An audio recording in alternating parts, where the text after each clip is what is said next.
ഓം ഭുവനേശ്വരി നമ. ജ്യോതിഷവും പരിഹാരകർമ്മങ്ങളുടെ ഐശ്വര്യപ്രദമായ ജീവിതം എന്ന പദ്ധതിയിൽ 2025 വിഷുഫലത്തെ പറ്റിയായിരുന്നു നമ്മുടെ ചിന്ത. അശ്വതി നക്ഷത്രം മുതൽ ചോതി നക്ഷത്രം വരെയുള്ള ഫലങ്ങൾ നമ്മൾ പറഞ്ഞിരുന്നു. അടുത്ത നക്ഷത്രമായ വിശാഖം നക്ഷത്രത്തിന്റെ ഫലമാണ് പറയാനുള്ളത്. വിശാഖം നക്ഷത്ര ജാതകരുടെ വിഷുഫലം എന്ന് പറയുന്നത് തുലാക്കൂറിലും വൃശ്ചികക്കൂറിലും പെടുന്ന നക്ഷത്രമാണ്. തുലാക്കൂറുകാർക്ക്, വിശാഖം നക്ഷത്ര ജാതകർക്ക് പൊതുവെ ഗുണമേന്മയുള്ള വർഷം തന്നെയാണ്.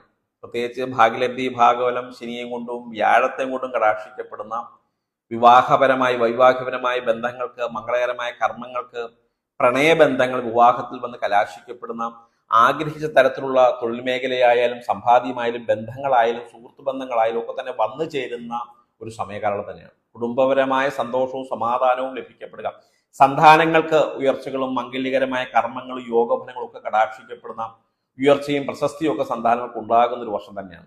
ഒരു തൊഴിൽപരമായ മാറ്റം, ആഗ്രഹിച്ച സ്ഥാനത്ത് അധികാര പദവികളൊക്കെ ലഭിക്കപ്പെടുക, രാഷ്ട്രീയ, സാമുദായിക, സാംസ്കാരിക രംഗത്തൊക്കെ സ്ഥാനഗുണങ്ങളൊക്കെ ലഭിക്കപ്പെടുക, കലാകാരന്മാർക്കൊക്കെ തന്നെ പുതിയ അവസരങ്ങൾ ലഭിക്കപ്പെടുക, കമ്മിറ്റ്മെന്റ് ചെയ്യുന്ന പ്രൊജക്ടുകളൊക്കെ തന്നെ വളരെ വൻ വിജയത്തോടു തന്നെ അത് ആ ഒരു സമയകാലത്ത് തന്നെ പൂർത്തീകരിക്കപ്പെടാൻ സാധിക്കപ്പെടുക, ഭവന നിർമ്മാണ യോഗഫലമൊക്കെ ഉണ്ടാകുക, ഭവന നിർമ്മാണം പൂർത്തീകരിക്കപ്പെട്ട് പുതിയ ഭവനത്തിൽ പ്രവേശിക്കപ്പെടുക, വാഹന സംബന്ധമായ യോഗഫലങ്ങൾ കടാക്ഷിക്കപ്പെടുക, അതുപോലെ സാമ്പത്തികപരമായ ക്രയവിക്രയപരമായ കാര്യങ്ങൾ അത് വളരെ സൂക്ഷിച്ചു കണ്ട് ചെയ്യേണ്ടതാണ്. അത് ചില സമാധാനക്കുറവ്, നിയമപരമായ ചില പ്രശ്നങ്ങളൊക്കെ വന്നു ചേരാൻ സാധ്യത യോഗഫലമുള്ള ഒരു സമയം തന്നെയാണ്. അതൊന്ന് വളരെ വളരെ സൂക്ഷിക്കണം.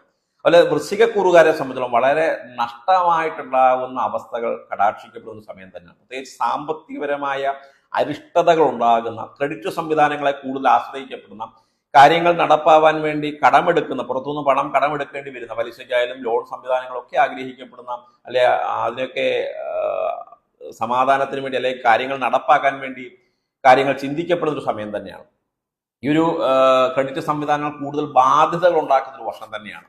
അതുപോലെ ദാമ്പത്യ ജീവിതത്തിൽ പ്രശ്നങ്ങൾ ഏറി വരിക, ദമ്പതികളൊക്കെ തന്നെ അകന്നു മാറുക, വേർപിരിയലിന്റെ വക്കിലൊക്കെ എത്തപ്പെടുക, അന്നഛിദ്രമാകുന്നൊരവസ്ഥ, കുടുംബപരമായി നമുക്കൊരു അസ്വസ്ഥതകൾ ഉണ്ടാകുന്ന, സന്താനങ്ങളെ പ്രതിയും സന്താനപരമായ കാര്യങ്ങളിലൊക്കെ തന്നെ ശണ്ടയും വഴക്കുകളും ഒക്കെ ഉണ്ടാകുക, ഈശാപോഷകളൊക്കെ ഉണ്ടാകുന്ന ഒരു സമയം തന്നെയാണ്. പ്രണയ വിവാഹത്തിന് പ്രത്യേകിച്ച് വിശ്വാസക്കുറവുകളും ശണ്ടകളും കലഹപ്രിയത്വങ്ങളും ഒക്കെ കടാക്ഷിക്കും. ആ പ്രണയ വിവാഹങ്ങളൊക്കെ നിശ്ചയിക്കപ്പെട്ട് മാറിപ്പോകുന്ന അവസ്ഥ, പ്രണയവിരഹങ്ങളൊക്കെ ഉണ്ടാകുന്ന ഒരു വർഷം തന്നെയാണ്. അതുപോലെ നിയമപ്രശ്നങ്ങൾ നേരിടുന്ന ഒരു വർഷകാലം തന്നെയാണ്. വിദ്യാർത്ഥികൾക്ക് വളരെ മോശമായ ഒരു വർഷമാണ്. പ്രത്യേകിച്ച് പഠിക്കുന്ന വിഷയങ്ങൾ പൂർത്തീകരിക്കപ്പെടാൻ സാധിക്കപ്പെടാതെ വരിക, പരീക്ഷയ്ക്ക് കുറച്ച് പേപ്പർ നഷ്ടമാകുന്നൊരവസ്ഥ ഉണ്ടാകാം, പരീക്ഷ തോൽവികളൊക്കെ ഏറ്റുവാങ്ങുന്ന ഒരു അവസ്ഥ സൃഷ്ടിക്കപ്പെടുക, പരിവർത്തന യോഗഫലം, തൊഴിൽപരമായ മാറ്റങ്ങൾ, പരിവർത്തന യോഗഫലം ഉണ്ടാകാൻ നമ്മൾ പഠിച്ച വിഷയങ്ങൾ പൂർത്തീകരിക്കും